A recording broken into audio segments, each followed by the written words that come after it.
All right, I'd like to say Barak the Yahweh, Barak the Yahushua, Barak the Yahweh, Barak the Yahushua, Bahashim Rakakadash. Double honors to the apostles and elders of GMS, and salutations to you brothers out there doing this work of true sincerity. I'd like to say Muwathla Babel, which is death to Babylon. Lord willing, this is edifying to you brothers out there that's doing this work of true sincerity. So back with a part two, going back into the book of Second Ezra, the 15th chapter. So I'm just gonna get pretty much these last two verses, and then I'm gonna jump to the 16th chapter, and then let the Spirit lead upon that chapter. So Second Ezra 15 and 26, it says, "For the Lord knoweth all them that sin against him." And remember, the only ones that can sin against the Most High is you Israelites. Now the nations can be found in wickedness, but the Most High is not dealing with the other nations. The Most High is only dealing with the so-called Black, Hispanics, and Native Americans. Why? Because they were given the laws, the statutes, the commandments, according to the book of Psalms 147 and 19, Leviticus 26, Leviticus 27, I believe. Well, let's go into it real quick. Let's just go ahead and get the scriptures, to prove that. So this is the book of Psalms 147 and 19, and it says, "He showeth his word unto Jacob, his statutes and his judgments unto Israel. He hath not dealt so with any nation, and as for his judgments, they have not known them. Praise ye the Lord." So let me get this real quick. This is the book of Leviticus 26. Slakia. This is the book of Leviticus 26, and I'll start at 45, and it says, "But I will for their sake remember the covenant of their ancestors, whom I have brought forth out of the land of Egypt, in the sight of the heathen." And the heathen represents the other nation, the people of other nations. The Ammonites, which is a so-called white man, the Moabites, which is the so-called Chinese, the Ammonite, which is the so-called Japanese, the Ishmaelites, which is the so-called Arabs, the Hamites, which is the so-called Africans. It says that I might be their power, I am their Lord. So let me read that back. It says, "But I will for their sake remember the covenant of their ancestors." Now, who did the covenant? Who was the covenant given unto? Well, we're reading it right now. "Remember the covenant of their ancestors, whom I brought forth out of the land of Egypt, and the sight of the heathen, that I might be their power. I am the Lord. These are the statutes and judgments and laws which the Lord made between him and the children of Israel and Mount Sinai by the hand of Moses." So real quick, this is the book of Leviticus 27. And let's start right here at the bottom. And it says, verse 34, "These are the commandments which the Lord commanded Moses for the children of Israel and Mount Sinai." So these are the commandments. Reading the 5 books of Moses pretty much go into the laws, the statutes, and commandments that you have to follow. And those laws, statutes, and commandments are also in the New Testament, man. Yahweh Shah spoke of those same laws, statutes, and commandments in the book of Matthew's, the 19th chapter. So let's go back here to the book of Second Ezra 15 and 26. It says, "For the Lord knoweth all them that sin against him." So the only ones that can sin against the Most High is the ones that he gave the law, statutes, commandments. Because what is sin? Well, let's get it. This is 1 John chapter 3, verse 4. And it says, "Whosoever committeth sin transgresseth also the law, for sin is the transgression of the law." Now, you got people that get bugged out on that "whosoever," as they believe that that's referring to everybody. No, the "whosoever" is referring to you Israelites. Real quick, let me get Acts 2 and 22. And it says, "And it shall come to pass that whosoever shall call on the name of the Lord shall be saved. Ye men of Israel, hear these words, Yahushua of Nazareth, a man approved of the Most High among you by miracles and wonders and signs, which the Most High did by him in the midst of you, as ye yourselves also know. So these laws, these statutes, and commandments was given unto the so-called Black, Hispanics, and Native Americans, which are the Israelites, according to the Bible, according to prophecy, according to the Spirit. 2 Ezra 15-26, for the Lord knoweth all them that sin against him, and therefore delivereth he them unto death and destruction. So that's why our people are going through what they're going through today, which is death and destruction. Why? Because they have broken the laws, the statutes, and commandments of the Most High. What did the Lord say going back into the book of 2 Ezra? Matter of fact, let me get it real quick. This is the book of which we was already in it, but for some reason they'll have me go all the way back. So real quick, this is the book of 2 Ezra chapter 7, verse 20. And it says, for there be many that perish in this life because they despise the law of the Most High that is set before them. For the Most High have given straight commandments to who? To you Israelites. Again, we just read that in the book of Leviticus 26, Leviticus 27, Psalms 147 and 19.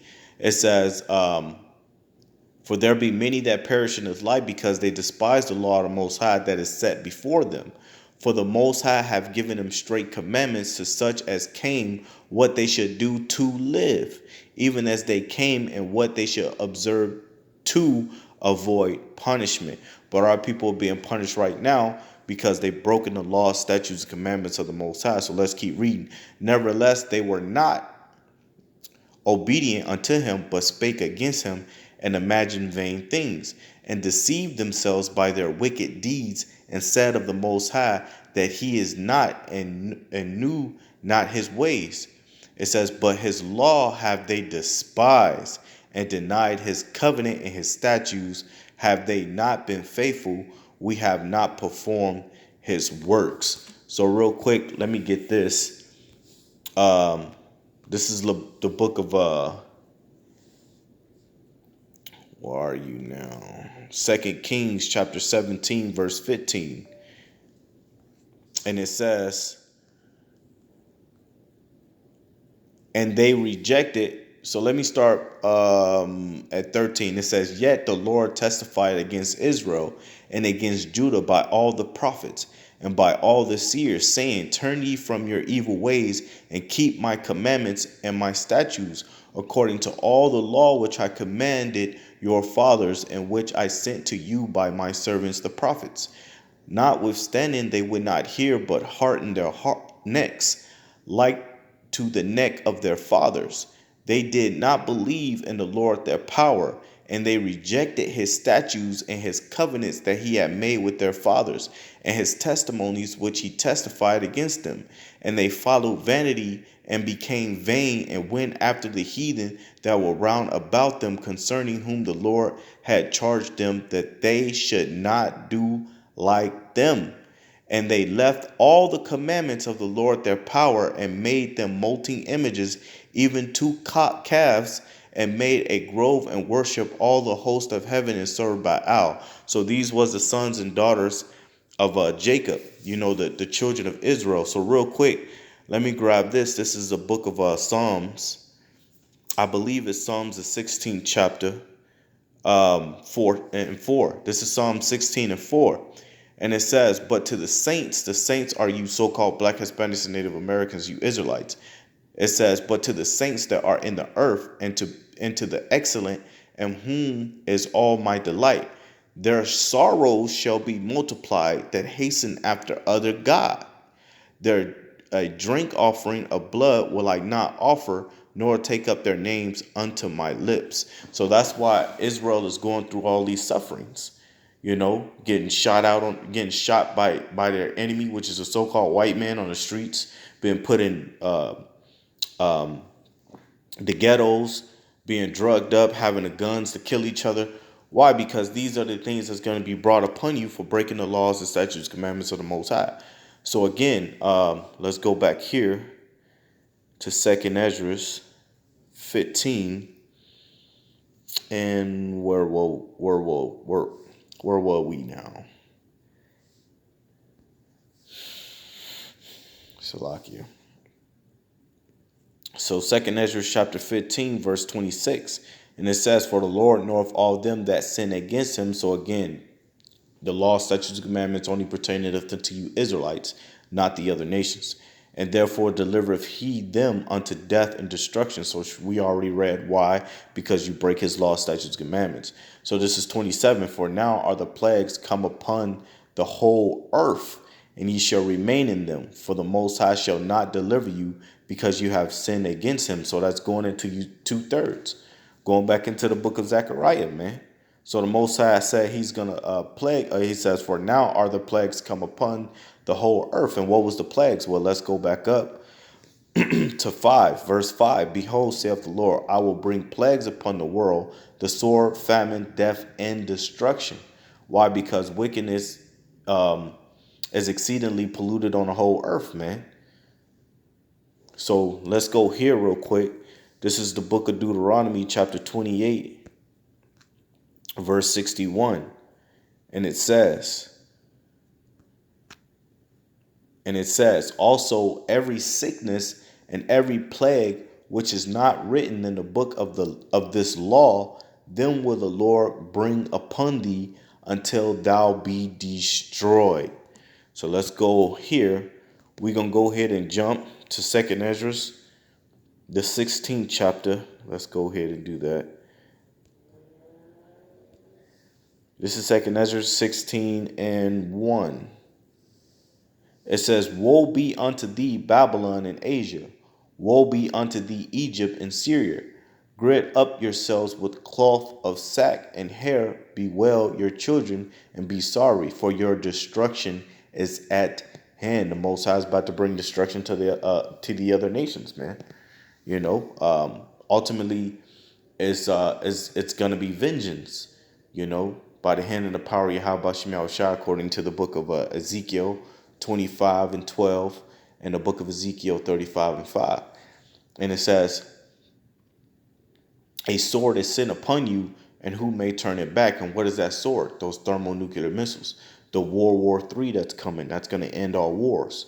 And it says, "A fire is sent among you, and who may quench it?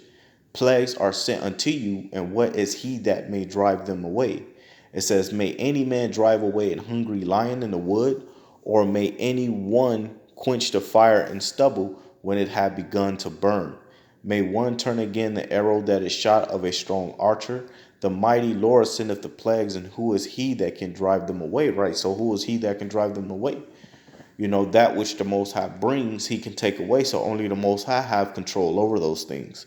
It says, "A fire shall go forth from his wrath, and who is he that may quench it?" Right? So the Most High is going to bring destruction to the nations, man. That's going to be the matter of fact. I actually got a bunch of scriptures set up for that. So real quick, let me get them.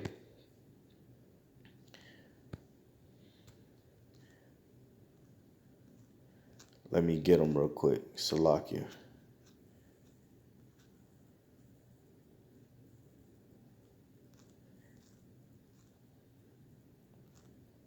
Let me see.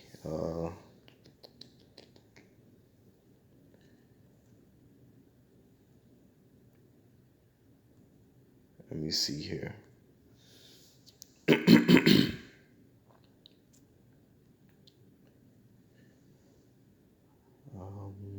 Salakia. That's actually the one I was going to grab from Psalms, which was the Lord indignation. Matter of fact, let me grab that from Psalms anyway. That is Psalms chapter.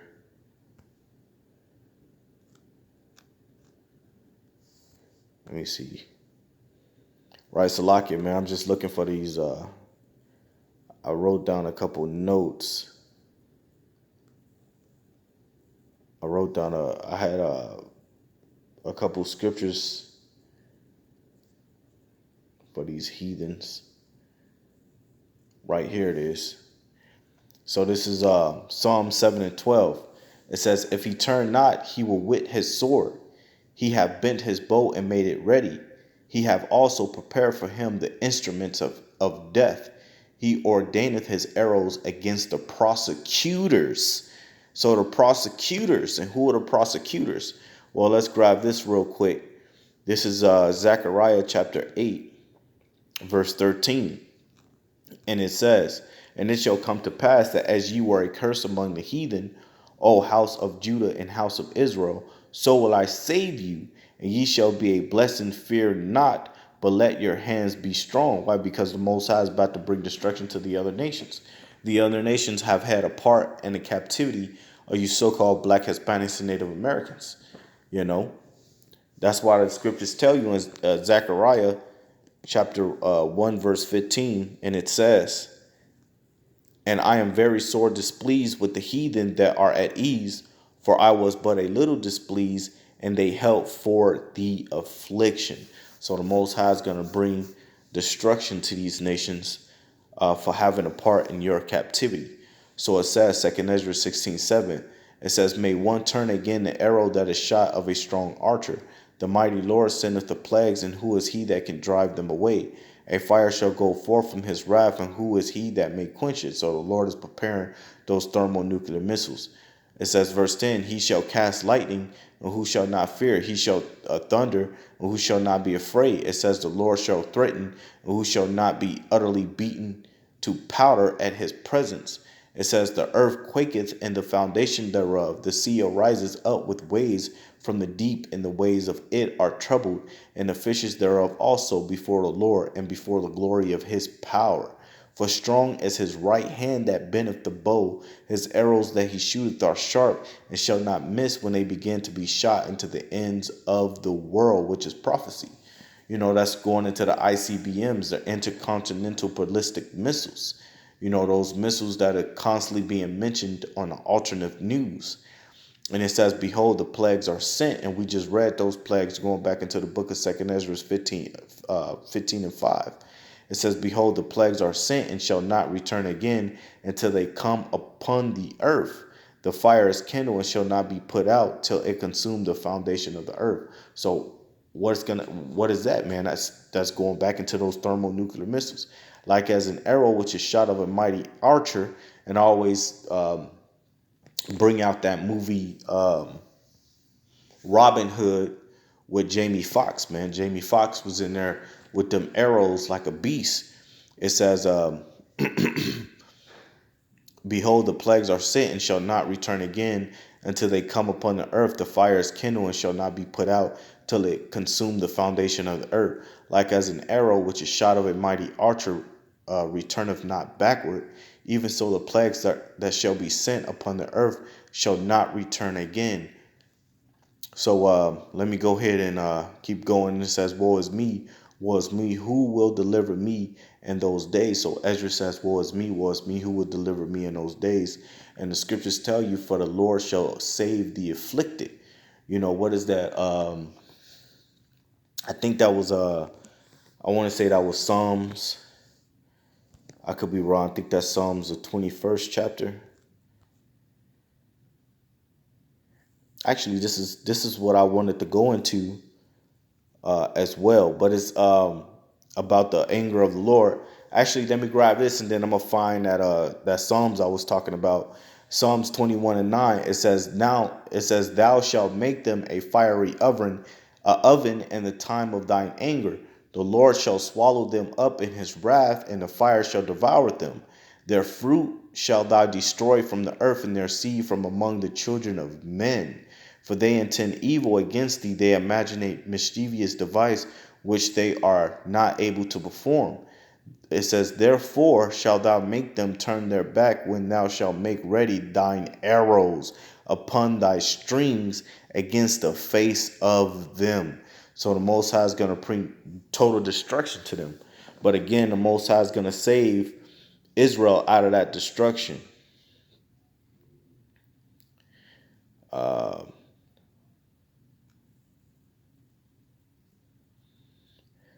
The scripture says, "For I will save the afflicted." I know it's in the book of Psalms.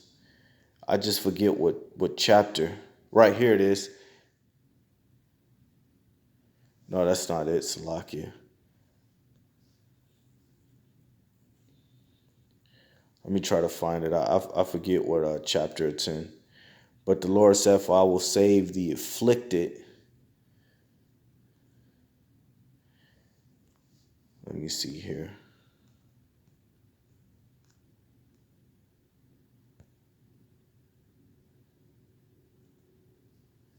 Right here, Psalms 18. So this is Psalms 18 and 27. It says, "For thou wilt save the afflicted people, but wilt bring down high looks." So the Most High is going to save the afflicted, man, at the end of the day.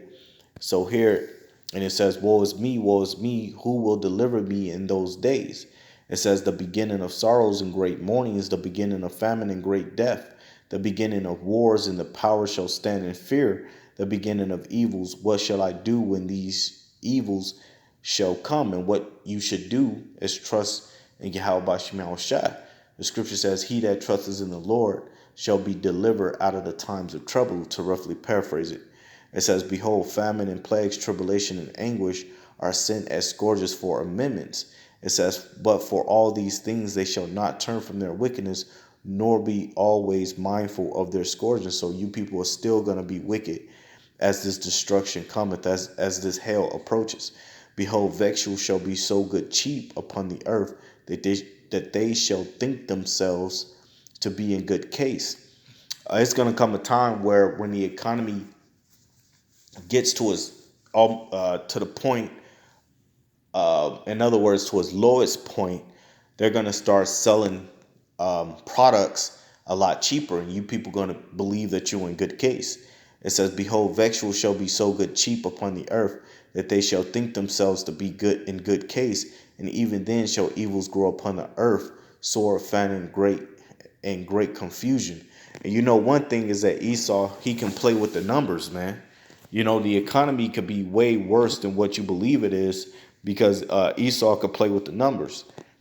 It says, for many of them that dwell upon the earth shall perish of famine, and the other that escape the hunger shall the sword destroy. Well, that's going back into the book of Amos. It says, for as he runneth, and a bear met him, and he runneth, then as he goeth in the house, a snake shall meet him. You know, to roughly paraphrase that. I believe that's in the Amos, the 5th chapter. I don't know the exact verse. It says, and the dead shall be cast out as dung, and there shall be no man to comfort them, for the earth shall be wasted, and the city shall be cast down. It says, there shall be no man left till the ground, left to till the earth and to sow it. The trees shall give fruit, and who shall gather them? The grapes shall ripen, and who shall tread them? For all places shall be desolate of men, so that one man shall desire to see another and to hear his voice. For of a city there shall be 10 left, and 2 of the field, which shall hide themselves in the thick groves and the cliffs of the rocks. You know, people going to begin to seek so-called shelter in that day, to hide from the vengeance of Yahweh Bashim Shai. But yeah, I'm going to go ahead and cut it from there. Lord willing, I'll do a part 3. But I like to say Barak the Yahweh, Barak the Yahweh Shai, Barak the Yahweh, Barak the Yahweh Shai, Bahashim Rakakadash, the bonus, the apostles, the elders of GMS. And salutations to you brothers out there doing this work. True, sincerely, I like to say Muwafla Babu, which is death to Babylon. Lord willing, this was edifying to you brothers out there that's doing this work. Sincerely, I like to say Shalom.